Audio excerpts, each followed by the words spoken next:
Media మిత్రులందరికీ నా నమస్కారం అండి. మాది దివాంచెరువు అండి. నా పేరు చిలుకూరు గణేష్ కుమార్ అండి. మొన్న కోమలి లక్ష్మి గారు మీడియా ఇక్కడ చూశానండి నేను. దాంట్లో ఎర్రంచెట్టి సత్యనారాయణ గారు అబ్బాయి అండి, ఎర్రంచెట్టి నాగేశ్వరరావు గారుకి నాకు వ్యాపార నిమిత్తం కొన్ని లావాదేవీలు ఉన్నాయండి.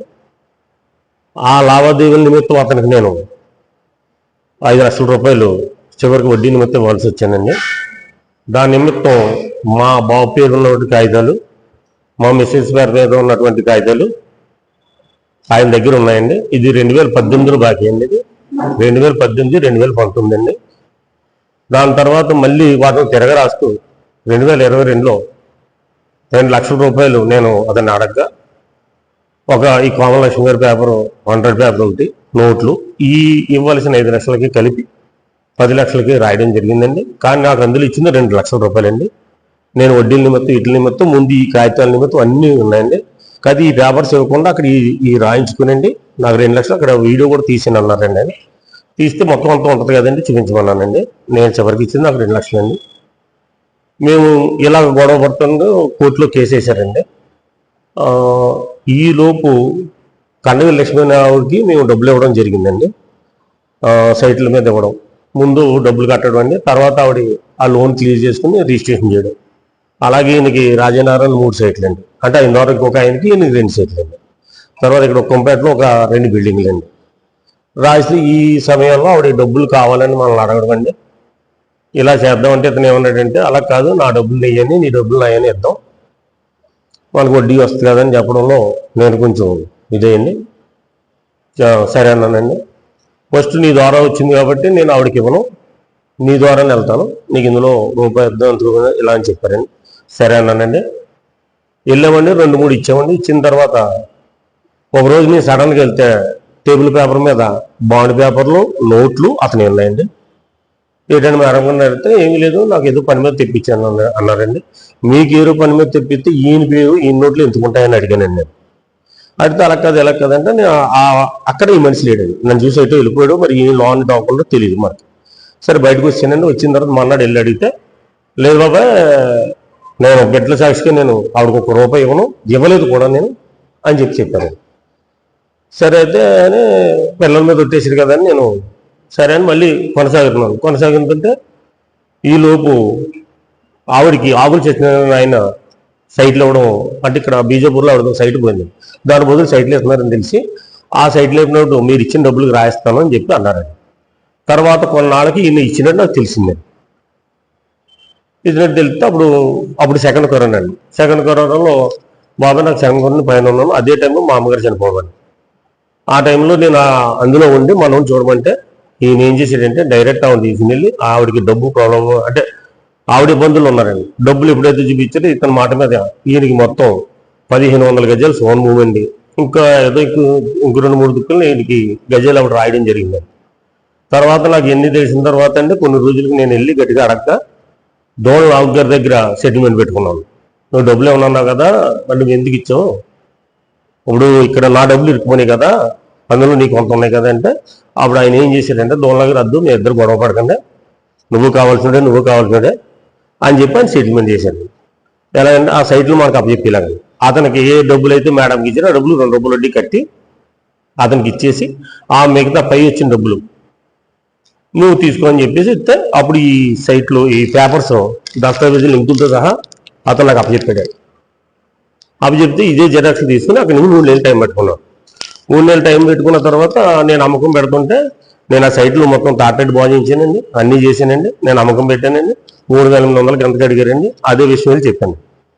చెప్తే ఈ లోపు అలా కాదు బాబా, ఇలా కాదు బాబా, ఈ మేడం గారు ఈ సైట్ రావట్లేదు, వాళ్ళ బ్రదర్కి బిల్డింగులు 2 అన్నాం చూడండి, అందులో ఒకటి జీపే అయిందండి, ఒకటి రిజిస్ట్రేషన్ అవ్వలేదండి. ఎర్రంచెట్టి శ్రీనివాసరావు గారు ఆయన గొడవలు పడుతున్నారని చెప్పి నన్ను తీసుకెళ్తే నేను మాట్లాడాను.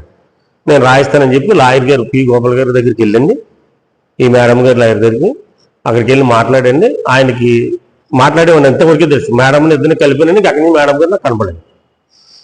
కలవకపోవడంతో నేను అక్కడ స్టాప్ అయిపోయింది. ఇంకా అక్కడి నుంచి అతను అడ్డుదాన్ని. ఇన్నేళ్ళ తర్వాత మళ్ళీ 2025లో అది 2021-22లో. ఇప్పుడు 2024లో కోర్టు నోటీస్ పంపాడండి. ఇన్ని రోజులు అడగలేదు. ఎర్రంచెట్టి నాగేశ్వరరావు గారు ఇలాగా నాకు అమౌంట్ ఇవ్వాలని చెప్పి నోటీస్ పంపాడండి. నోటీస్ పంపితే సరే అని చెప్పి నేను ఏమనుకున్నానంటే నేను వచ్చాను అని చెప్పి నేను రిప్లై కూడా చాలా రోజులు ఇవ్వలేదండి. తర్వాత లాయర్ దగ్గరికి వెళ్తే మళ్ళీ నువ్వే ఇబ్బంది అవుతావంటే ఇద్దామని అనుకున్న లోపు ఈయన మళ్ళీ సైలెంట్ అయిపోయాడు. ఏదో వంక మల్లిబాబు గారి దగ్గర తగ్గు పెట్టారండి. అక్కడికి వెళ్ళాను సార్. అక్కడికి వెళ్ళినప్పుడు ఈ కోమల లక్ష్మి గారికి నువ్వు డబ్బులు ఇవ్వాలి, నీ దగ్గర తెచ్చి ఇచ్చారంట అని పెట్టారండి. పెడితే ఆవిడైతే నాకు తెలియదమ్మా, నేను ఇక్కడే ప్రెస్ మీట్లో ఒకసారి మాట్లాడాను, అది చూసి నేను ఇవాళ స్పందించున్నానండి. ఆవిడతో నేను అప్పుడు ఒకటి మల్లిబాబు గారు ఫోన్ చేశారండి. ఇలా అన్నారు, ఏమంటే నేనైతే వస్తాను, నేనైతే ఆవిడ దగ్గర అమౌంట్ తీసుకోలేదు, కనీసం నేను ఆవిడ కాగితాలతో ఆవిడ ఎవరో తెలియదు, నేను ఎవరో తెలియదు, అయినా నేను వస్తానని చెప్పి వెళ్ళానండి. ఓ రోజు రేపు అన్నారు, ఎల్లుండి అన్నారు, వెళ్ళానండి. వెళ్ళిన తర్వాత అక్కడికి వెళ్ళిన తర్వాత ముందేమన్నారంటే నువ్వు అక్కడ నువ్వు కాదంటే నువ్వు వెళ్ళిపోవచ్చు అన్నారు.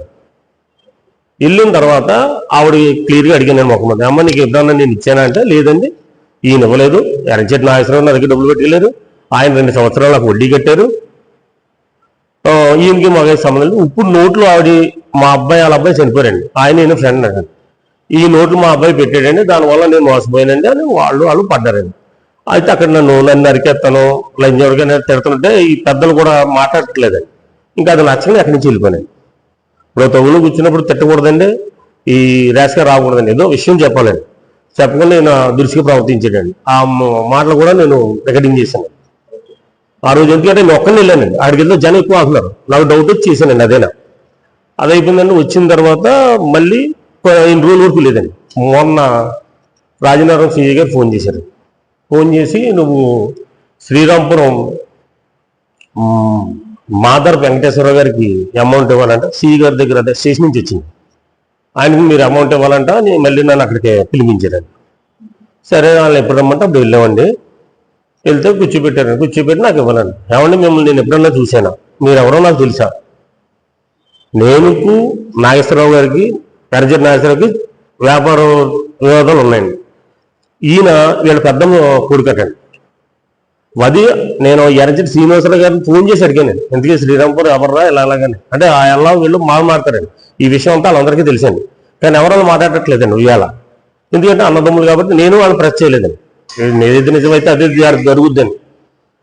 అయితే అప్పుడు అతను అడిగితే ఇలాగ మా ఊడన్నా ఇలా అంటే ఇప్పుడు అతను ఎవరినో జనసేన నాయకులు ఒక ఆయన పంపించారండి పేర్లు, ఆయన వచ్చి ఏదో సెటిల్ చేశారండి. సరే 9 లక్షలకి పోనీలా నేను ఎందుకు అన్నానండి, ఇంకా అలాగే 5 లక్షలు ఇవ్వాలి కదా, 9, 7 ఏళ్ళు 8 ఏళ్ళు అయిపోతుందని సిఏ గారు అన్నారు. సరే అని ఓకే అన్నాను. ఇలా సెటిల్మెంట్ అయిందండి. ఓ రోజు ఆగింది. మొన్నటి మళ్ళీ గతంలో వేసిన కేసు 2025లో అది ఇప్పుడు మళ్ళీ దాన్ని పంపించాడు. అది అయిపోయిన తర్వాత ఈ కోమల లక్ష్మి గారి విషయం ఈవిడ్ని అదే నువ్వు 1000 కేసు నీ దగ్గర నోట్లు ఉంది లేదండి, దానికి 2 నెలలు టైం పెట్టారండి. ఇంక నేను ఎప్పుడైతే ఈ కోర్టు నోటీసు మళ్ళీ ఈవిడ్ని కనవీర్ లక్ష్మి గారు చేశాను. కనవీర్ లక్ష్మి చెప్తే అంటే అలా కదన్నా ఇలాగ నీ మీద ఎలా వచ్చిందంటే ఇదేటమ్మా ఆవిడ అడిగావా అని అడిగాను. లేదన్నా నీ పేరైతే ఆవిడ అంటలేదు, ఎర్రంచెట్టి నాగేశ్వరరావు తీసుకెళ్ళాడు అంటున్నాను, కానీ నువ్వు ఇప్పుడు వచ్చి రావాలా ఒకసారి అన్నాను. వెళ్ళానండి. వెళ్తే అలా కదా అని ఏం జరిగిందంటే విషయం చెప్పానండి. నేను వచ్చానండి. తర్వాత ఒక రోజు ఎలాగ ఉంటుందని పోయిన సోమవారం అండి, నేను సోమవారం డిఎస్పీ ఆఫీస్కి వెళ్ళానండి. వెళ్తే ఏదో సంతకాలు పెట్టమంటారు, లోనికి వెళ్ళిన తర్వాత అలా కదమ్మా ముందు బొమ్మూరు స్టేషన్కి వెళ్ళాలన్నారు. వెళ్దామని అక్కడి నుంచి బయలుదేరేటప్పుడు మళ్ళీ ఇదే లక్ష్మి గారు ఫోన్ చేసి వాళ్ళ తమ్ముడు గారు ఏదో మాట్లాడతారంట, నువ్వు కంగారు పడి కేసు పెట్టకు, ఒకసారి కూర్చుని సెటిల్ చేసుకుందరు కానీ మీరు అంటే సరే అని ఆగిపోయి వెళ్ళిపోయాడు. వెళ్ళిపోయిన తర్వాత 4 రోజులు 3 రోజులకి మళ్ళీ కాకేశారు. కాకేస్తే సాయంత్రం పూట అతనే కాకేసి నన్ను కాకేశారు. చూసి మొత్తం విషయం అంతా అడిగారు, అది నేను ముందు చెప్పిందంతా అడిగారు. ఇలా చేసేదంటే అప్పుడు అతను ఏమన్నాడంటే అండి, అతను చెప్పింది 1,000 ఆడుతున్నారండి, నన్ను చెప్పమన్నారండి, నేను చెప్పానండి కొన్ని వాటికి దీన్ని కొట్టేస్తావు ఇలా ఒట్ల మీద వచ్చింది. సరే అయితేనే నేను ఒక 6 పాయింట్లు, ఒకటి మన ఇద్దరు వెళ్ళి కలిసి వెళ్ళినప్పుడు నువ్వు నాకు చెప్పావు నా పార్టీకి నువ్వు ఇవ్వకూడదు, నీ పార్టీకి నేను ఇవ్వకూడదు. 2 నువ్వు అక్కడ నోట్లు దొరికింది, నేను అప్పుడు పిల్లల మీద కొట్టేశావు, నేను ఆవిడకి ₹1 కొట్టేవ్వలేదండి. తర్వాత ఆవుల చిన్న సైట్లు ఇచ్చినప్పుడు నువ్వు సైట్లన్నీ రాయించుకున్నావు. తర్వాత దోళ్ళ నాగు గారి దగ్గర తగ్గు పెట్టినప్పుడు ఈ కాగితాలన్నీ ఇచ్చి నేను ఇవ్వలేదు, కనీసం లాస్ట్ ఏమన్నాడంటే పచ్చి అబద్ధం, వ్యాపారమే చేయలేదు అన్నాడు. అసలు నేను వ్యాపారం మేము ఇద్దరం చేయలేదని ఊళ్ళో చెప్పడం మొదలెట్టి అతను దొంగ ఆ డబ్బులు వేసాడు వెళ్తాడు. ఎవరి వల్ల అయ్యానండి? ఈయన నాకు రావాల్సిన సైట్లు నేను రాయించేసుకోవడం వల్ల నేను కట్టాల్సిన కట్టలేకపోయాను. అప్పుడు 2 ఎకరాల భూమి అమ్మానండి. అంటే ముందు 2 అమ్మానండి ఈ వ్యాపార నిమిత్తం. తర్వాత ఎకరం అండి ముందు. తర్వాత ఈ 2 ఎకరాల పొలం ఈ అప్పుల నిమిత్తం అమ్మి బాకీలు కట్టానండి. మళ్ళీ సైట్లు కొంతమందికి అప్పచెప్తానండి. 65 లక్షలకి కడియం బ్యాంకులో గోల్డ్ అంతా పెట్టేసండి. ఒక్కొక్కరికి ఇచ్చుకుంటా. ఇంకా 4 రైతులు ఉన్నారండి. ఇప్పుడు ఈ ఉన్న 5 కొంచాలు మా అబ్బాయి అండి. ఈ ఉన్న 4 ఇది కూడా కాజేయాలని అతను ఈ కాగితాలు ఉన్నాయని చెప్పి మన మీద వేస్తున్నాడు. మొత్తం మోసం చేసింది ఇతనండి. మొత్తం డబ్బులు తీసుకున్నది ఇతనండి. వేరే వాళ్ళ మీద నా మీద కేసులు ఎంత చీటింగ్, అంటే చీటింగ్ అంటారు కదండి, చీటింగ్ కేసులు అప్పుడు ఎత్తి ఇతను వేయాలండి. ఇతను వేసాడు ఆల్రెడీ. నేను దానికి అవుతున్నాను. అప్పుడు మళ్ళీ వేరే వాళ్ళకి ఇవ్వాలని చెప్పి చేయడం చేస్తున్నాడు. నేను అప్పుడు ఏంటంటే ఈ కన్నవి లక్ష్మి గారిని ఖండించానండి. ఇదేంటండి మీరేమో ఇది అంటున్నారు, ఒకేమో అది అంటున్నారు, ఇదంటే అలా కాదు ఆయన ఒట్టేయమంటారు వేస్తావా అన్నాడు. అన్నది కాదని వదిలేసి వెళ్ళిపోతాను అన్నాడు. నేను ఒక రూపాయి ఇవ్వకలుద్దా అన్నాడు అన్నాడు. అయితే ఒక పని చేయండి, ఆయన నేనేయడం కాదు, నా మీద నమ్మకుంటే నా భార్య నా పిల్లలు నేను వచ్చేస్తాను దుర్గం తల్లి నా వెలువెలుపు. అలాగే అతన్ని కూడా అతని భార్యని అతని పిల్లల్ని అతన్నే రమ్మనండి, నేను వేయమనండి. ఇది నేను చెప్పిన అబద్ధాలు అయితే అతను మోసం చేసి అన్ని అతను చేసి ఈ రోజు నన్ను ఊర్లో అంటే అతను పలుకుపడండి వైఆర్సీపీలో వాళ్ళ అన్న ప్రెసిడెంట్ ఆయన మంచిగానండి. అతను మన వరకు అలాగే ఇప్పుడు వాళ్ళ తమ్ముడు కూడా ఉన్నదే మాట్లాడుతున్నారండి ఇప్పుడు వరకు. ఇక్కడి నుంచి నాకు ఎలా ఉంటారో తెలియదు.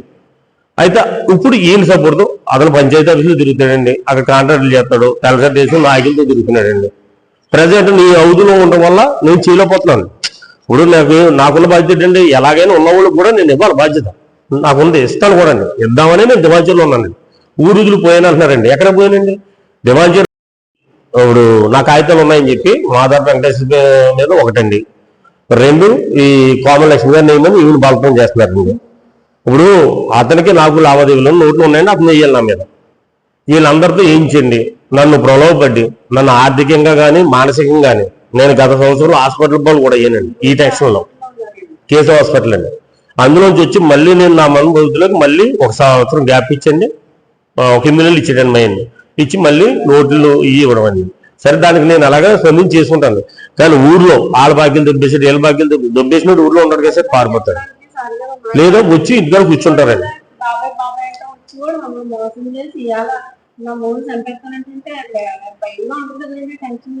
ఇదేంటంటే అతను ప్రజెంట్ పొలుగుబడిలో ఉన్నాడండి.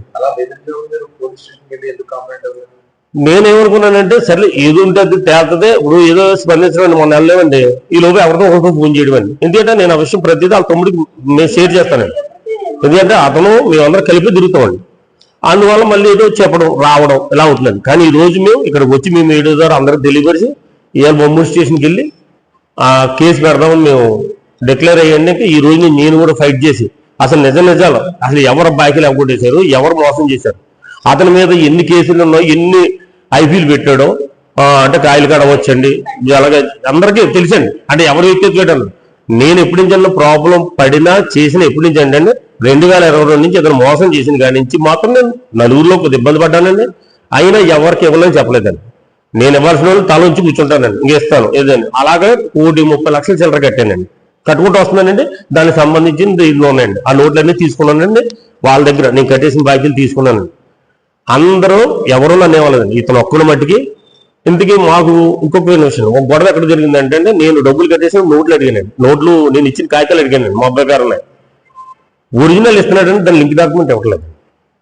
అక్కడ మాకు ఆ కాగితాలు కూడా గొడవ అయిందండి. ఫస్ట్ మనం లింక్ ఒకటి ఇచ్చామని ఒరిజినల్ ఒకటి ఇచ్చామండి. ఒరిజినల్లో చూపించాడండి. మొన్న స్టేషన్ కూడా ఒరిజినల్ ఇచ్చాడు. అక్కడ మాకు గొడవ అవడం వల్ల ఆ కాగితాలు అలా స్టక్ అయ్యాయండి. అక్కడి నుంచి ఆ గొడవ కూడా అలాగే మొత్తం నోట్లు కాగితాలు ప్లస్ ఈ మేడం గారి దగ్గరికి వెళ్ళేటప్పుడు కూడా ఇలా కొన్ని జరిగినాయండి. ఆయన నా దగ్గర కాగితాలు ఉన్నాయి, ఏం చేస్తాడో నేను చెప్తానని చెప్పి ఫర్దర్గా వెళ్తున్నట్టండి. నేనైతే నాకు తగిన న్యాయం చేయాలండి. అలాగే ఏది ధర్మం అయితే అదే చేయాలి. నేనేం మోసం ఎవరిని చేయలేదండి. అలాగే దివంచేరు ప్రజలు కూడా కొంతమంది అతని మాటలు ఆలకిస్తున్నారండి. వాళ్ళు కూడా తెలుసుకోవాలి ఇప్పుడు నేను ఎవరు మోసం చేశాను, ఇంకా పలానా రకం చేశాను, చూసుకోండి. అయితే వాళ్ళు అన్నది నేను ఒక సైట్ ఇవ్వడం జరిగిందండి బాకీకి. అతను రాయించుకోలేదు అనుకోండి, నా దగ్గర ఉంది, కానీ అతనిదే ఎప్పుడు వచ్చినా అతనికి ఇస్తాం. అలా కొన్ని సెటిల్ చేసుకున్నాం సార్. నేను ఈరోజు వెళ్ళి బొమ్మూరు స్టేషన్కి వెళ్ళండి, కంప్లైంట్ ఇస్తానండి. కంప్లైంట్ ఇచ్చిన తర్వాత మా ఎమ్మెల్యే గారి దగ్గర బత్తుల బాలరామకృష్ణ గారి కూడా వెళ్ళి ఈ విషయాన్ని తెలియపరుస్తాను. ఈ నెల నోట్లు ఉన్నాయని చెప్పి నా మీద చేస్తాను, వారికి రిక్వెస్ట్ చేస్తానండి. తర్వాత నేను కూడా మా లాయర్ గారి ద్వారా నేను అతని మీద లీగల్గా తీసుకుంటాను. పి గోపాల్ గారు అండి, ఎర్రంచెట్టి నాగేశ్వరరావు గారండి, ఆయన మీద నేను కంప్లైంట్ ఇచ్చండి.